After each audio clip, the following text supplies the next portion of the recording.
Est-ce qu'on se ferait pas une tier list des pires idées reçues qu'on peut avoir sur l'URSSAF? On va commencer par un truc que j'entends beaucoup.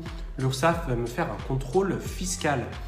En fait, le contrôle fiscal, c'est les fiscs, c'est les impôts qui s'occupent de ça. La mission de l'URSSAF, c'est de s'occuper de tout ce qui est cotisation sociale. Donc eux, ils vont plutôt te contrôler sur cet aspect-là.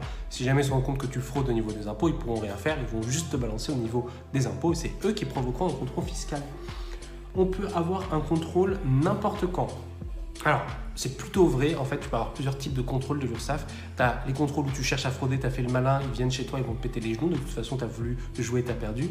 Mais après, il y a des contrôles aussi où ils prennent des entreprises au hasard, ils vont checker que tout soit OK, que tout soit en règle. Et là, c'est plutôt des contrôles qui sont plutôt chill, ils sont plutôt dans une logique bienveillante pour venir t'aider.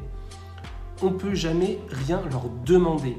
Alors, il y a quelque chose qui est souvent méconnu, c'est qu'on peut négocier beaucoup de choses avec l'URSSAF. Si jamais tu ne peux pas payer tes cotisations sociales, tu peux leur écrire et leur dire « je ne peux pas payer mes cotisations sociales parce que ceci, parce que cela ». Et la plupart du temps, ils vont te dire « oui, aucun souci, tu les paieras dans 6 mois, dans 1 an, sans pénalité, sans majoration ».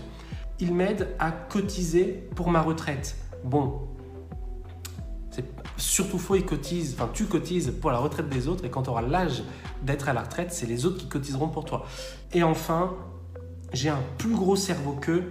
Mais c'est bien connu de toute façon que l'URSSAF n'utilise pas l'intelligence artificielle, pas les réseaux sociaux, qui travaillent que avec du papier, qui sont totalement à la ramasse, qui ne voient pas du tout les gens en train de frauder. Donc c'est évidemment totalement vrai.